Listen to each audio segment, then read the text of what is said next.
ને અમને ઘઉંના લોટના પરાઠા કે પૂરી કે રોટલી અમને ફાવતી નથી. તો આજે આપણે બનાવશું શું? પૌવાનો નાસ્તો. ફટાફટ બની જાય સહેલી રીતના. સવારના ટાઈમ કોની પાસે છે? 10 મિનિટની અંદર બની જાય એવો નાસ્તો. ચાલો મારા રસોડામાં બનાવીએ પૌવાનો ગરમા ગરમ નાસ્તો. આજની તમે જે તૈયારી જુઓ છો એની કેવી છે? આપણે બનાવીએ છીએ ઘઉંના લોટ વગરની વસ્તુ. જે ખાતા હોય એ લોકો માટે બહુ જ સારી પડે. તો મેં લઈ લીધા છે 1 વાટકી પૌવા. આપણે બનાવી નાખશું એકદમ નવો નાસ્તો જે 10 થી 15 મિનિટમાં થઈ જાય. અને 1 વાટકી પૌવાને હું ગ્રાઇન્ડ કરીશ તો મને જોશે 2 વાટકી પાણી. છે ને કેટલું સહેલું માપ. ચલો ભાઈ, સવારના નાસ્તાની તૈયારી કેટલી મિનિટમાં થવી જોઈએ? 10 થી 15 મિનિટમાં, કારણ કે ફટાફટ હોય છે બધાની માટે. તો આપણે કરવું પડશે શું? તો હું લઈ લઈશ ધાણાને ચોપ ચોપ ચોપ ચોપ કરીને. આને બી કરી નાખશું આપણે નાના નાના પીસીસમાં કટ. એને લસણને લઈ લેશું ઝીણા ઝીણા પીસીસ. આ બટેટા જે છે બાફેલા મસ્ત મજાના આપણી પાસે પડેલા છે બટેટા, તો એને આપણે ખમણીને લઈ લેશું નાસ્તાના ઉપયોગમાં આ સાઈડની ખમણીથી. તો બટેટાને પણ હું ખમણી લઈશ અને મસ્ત ગાજરને પણ ખમણી લઈશ. એટલે થઈ ગયું ને હેલ્ધી. બધા ઘરના માટે હેલ્ધી અને પૌષ્ટિક નાસ્તો જે થોડાક જ તેલમાં તૈયાર થશે અને એટલો ફાઇન લાગશે કે તમે ચલો આગળ જોઈએ આપણે રેસીપીની અંદર. પહેલી શરૂઆત આપણે કરી નાખશું આપણા પૌવાને ગ્રાઇન્ડ કરીને. આપણે જે ગ્રાઇન્ડ કર્યું એની અંદર હું જોઈ શકું કે આ મને કરકરો, તો મને કરકરો નથી જોતો, મને જોઈએ છે એકદમ પાવડર ફોર્મમાં. હું પાછું એને થોડું ગ્રાઇન્ડ કરી નાખીશ પૌવાને. આપણે ગ્રાઇન્ડિંગ મશીન ખોલીને જોઈ લેશું કે આપણો લોટ કેવો થઈ ગયો છે. તો મને જોઈએ છે એ પ્રમાણેનો આ લોટ એકદમ સરસ તૈયાર થઈ ગયો છે. પૌવાના ગ્રાઇન્ડિંગ પછી મેં લઈ લીધા છે બટેટા ખમણીને. મારી પાસે જે બટેટા પેન્ડિંગ પડ્યા હતા, ફ્રીજની અંદર આગળ પાછળ કોઈ પણ વસ્તુ આવી પડી હોય ને આપણા ઘરનો નાસ્તો બની જાય તો એનાથી વધારે શું જોઈએ આપણને. તો આપણે લઈ લીધું છે બટેટાને એકદમ જ સ્મેશ કરીને એક રસ થઈ જાય એવી રીતના, કારણ કે મને એની અંદર ગાંઠા જોતા નથી. મસાલો કરવા માટે મેં મૂકી દીધી છે પેન ગેસ ઉપર અને આપણે લઈ લેશું એની અંદર 1 ટેબલ સ્પૂન જેટલું તેલ. ચલો ભાઈ, તેલ તો એકદમ સરસ ગરમ થઈ ગયું છે. હું લઈ લઈશ એની અંદર 1 ટીસ્પૂન જીરું. 1 ટીસ્પૂન સાથે હું લઈ લઈશ 1 ટીસ્પૂન લસણ, જેનાથી સ્વાદ પણ વધારે સરસ આવે અને કલરફુલ પણ દેખાય. 1 ચમચી હું લઈ લઈશ લીલા મરચા. લીલા મરચા સાથે મેં લઈ લીધું છે 1 ટીસ્પૂન જેટલા તલ.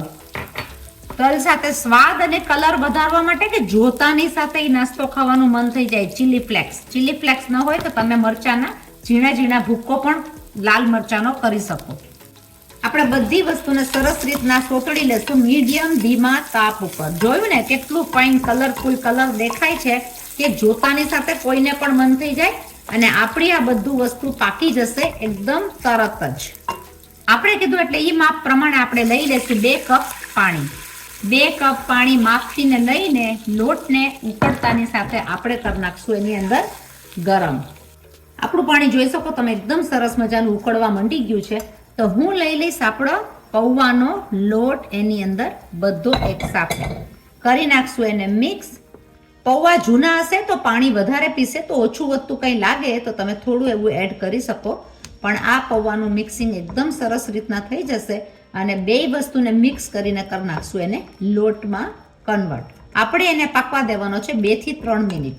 આને હું મિક્સ કરી નાખીશ મીડિયમ ધીમા તાપે. થોડું પાકશે એટલે એ થોડું જેટલું બી પાણી છે એ બધું એબ્ઝોર્બ કરી જશે. આપણે કરી નાખવું છે એને લોટના રૂપમાં. આપણે ઢાંકી દેશું અને 5 થી 7 મિનિટ સ્ટીમની અંદર સોફ્ટ થવા દેશું. 5 થી 7 મિનિટ બાદ આપણે આ મિક્સિંગને લઈ લેશું મિક્સિંગ બાઉલની અંદર. આપણા મિક્સિંગ બાઉલમાં આપણે લઈ લેશું આપણા સ્મેશ કરેલા પોટેટોસ. આપણે લઈ લીધા છે 2 ટેબલ સ્પૂન બટેટાનું પૂરણ. બટેટાના પૂરણ સાથે હું લઈ લઈશ થોડા એવા ધાણા. કરી નાખશું એકદમ લોટની જેમ મિક્સ. તમે જોઈ શકો આપણે લોટની માફક એને બાંધી નાખશું એકદમ મિક્સ કરીને. 2 થી 3 મિનિટ મસાડ્યા બાદ તમે જોઈ શકો કે એનું બાઇન્ડિંગ બહુ સરસ આવી ગયું છે લોટની જેમ. છે ને એકદમ સરસ સ્વાદિષ્ટ નાસ્તો દેખાય એવો કે જોતાની સાથે મન થઈ જાય કે આ તો રોજ સવારના ખાવો જોઈએ હેલ્ધી નાસ્તો જે પચવામાં પણ એકદમ સહેલો હોય. લોટ તો બંધાઈ ગયો. આની સાથેનું રાયતું બનાવી નાખશું એકદમ સ્વાદિષ્ટ. આપણે બનાવી નાખશું મસ્ત મજાનું સ્વાદિષ્ટ રાયતું. મેં લઈ લીધું છે એની માટે થોડું એવું તેલ. તેલ ગરમ થતાની સાથે હું લઈ લઈશ જીરું. આપણું જીરું સરસ મજાનું પાકવા માંડી ગયું છે. હું લઈ લઈશ એની અંદર થોડા એવા લીલા મરચાં. લીલા મરચાં સાથે થોડી એવી ડુંગળી. લઈ લઈશ થોડા એવા ગાજર. કરી નાખશું બધી વસ્તુને સોતડીને મિક્સ. આપણે એનું ક્રન્ચીનેસને જવા નથી દેવું, પણ સાવ કાચું ના લાગે એની માટે તેલની અંદર થોડું કરી નાખવાનું છે સોતે. એકદમ સરસ મજાનું આપણું આ સોતે થઈ ગયું છે. મને જોશે આ પ્રમાણેનું ક્રન્ચીનેસમાં, એટલે હું રાખી દઈશ એને થોડું એવું 2 થી 3 મિનિટ ઠંડુ થવા. જ્યારે આપણું પૂરણ એકદમ ઠરી ગયું છે ત્યાં સુધીમાં 2 થી 3 મિનિટમાં આપણા બીજા ઘણા કામ પતી ગયા. તો આપણે લઈ લઈશું એની અંદર આપણું વાટકીનું દહીં. દહીં સાથે હું લઈ લઈશ માપથી મીઠું. દહીંની ખટાશ એટલી બધી ન હોવાથી થોડું એવું નાખશું આમચૂર. 1/2 ટીસ્પૂન જેટલું હું લઈ લઈશ લાલ મરચાંની ભૂકી. આ બધી વસ્તુને કરી નાખશું આપણે મિક્સ. અને આપણે જોઈ શકીએ કે આપણું આ રાયતું બહુ જ સરસ સ્વાદિષ્ટ તૈયાર થઈ ગયું છે.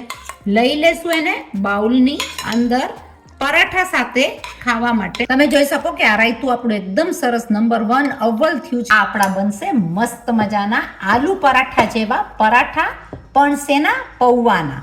તો હું લઈ લઈશ એક લુવો, મસળીને હું લઈ લઈશ એનો લુવો. અને આ પરાઠા ખાવામાં બહુ સરસ લાગતા હોય છે, સ્વાદિષ્ટ, કારણ કે પૌવા હોય ફરસા અને અંદર આપણે નાખ્યો છે બધો મસાલો બટેટા સાથે. લુવા સાથે હું લઈ લઈશ થોડો એવો ઘઉંનો લોટ. વણી નાખશું એને હલકા હાથે. દેશું ઉપર પણ થોડો ઘઉંનો લોટ.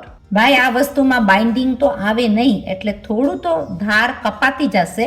આપણે એને હલકા હાથે વણીને કટ કરશું બીજી એક ટ્રીકથી. તમે જોઈ શકો, જો તમને ધારમાં તકલીફ ન હોય તો તમે આ રીતના પણ પરાઠા ઉતારી શકો.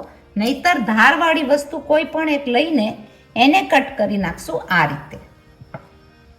સાઈડની બધી ધારને લઈ લેશું એક સાઈડમાં. અને આપણા પરાઠા બન્યા છે બહુ જ સરસ. આને લઈ લેશું પાછું વણવામાં. આપણે લગાડી લેશું જરા જરા તેલ બંને બાજુ. તમે ઘી પણ લઈ શકો. થવા દેશું બીજી બાજુ પણ આ રીતે. ફેરવવામાં જોવું પડે છે કે બહુ જ સોફ્ટ હાથે ફેરવવું પડે. એકવાર પાકી જાય એટલે આપણા પરાઠા એકદમ સરસ મજાના થઈ જશે. તમે જોઈ શકો કે પરોઠું એકદમ સરસ રીતના તૈયાર થઈ ગયું છે. આપણે એને લઈ લેશું આપણી ડીશની અંદર. આપણે કરી નાખ્યા સહેલી રીતના પૌવાના પરાઠા. તો કેટલા ઈઝી રીતના આપણા પરાઠા થઈ ગયા છે. આપણે લઈ લેશું ગેસ બંધ કરીને તવીમાંથી આપણી ડીશની અંદર. અને આ પૌવાના પરાઠા બહુ જ સરસ થતા હોય છે. પરાઠા બહુ જ સરસ થયા છે. જે ઘઉંના પરાઠા ના ખાઈ શકે, સોફ્ટનેસમાં તમે જુઓ, એક તોડીને આપણે જોશું કે તોડ્યા પછી આપણે એને ખાશું આપણી આ મસ્ત મજાના રાયતાની અંદર. તો આ ખાવામાં બહુ જ સ્વાદિષ્ટ લાગે છે. જરૂર બનાવજો. આપણે આ બનાવેલા પરાઠા બહુ સરસ થતા હોય છે, સ્વાદિષ્ટ થતા હોય છે. સવારના નાસ્તામાં હેલ્ધી નાસ્તો આના જેવો બીજો કાંઈ નહીં.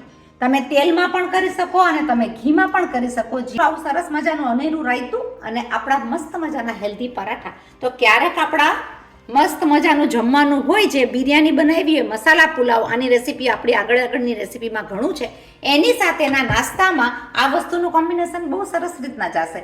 આપણે લઈને આવીએ છીએ બીજી નવી નવી રેસીપી. ત્યાં સુધી શું કરશો? શેર કરશો, સબસ્ક્રાઇબ કરશો, લાઇક કરશો અને બીજાને ફોરવર્ડ કરશો. મળીએ છીએ પાછા જલ્દીથી અનેરી રેસીપી સાથે. ત્યાં સુધી તમે બધા બનાવો પરાઠા અને મસ્ત મજાનું આપણું આ રાયતું.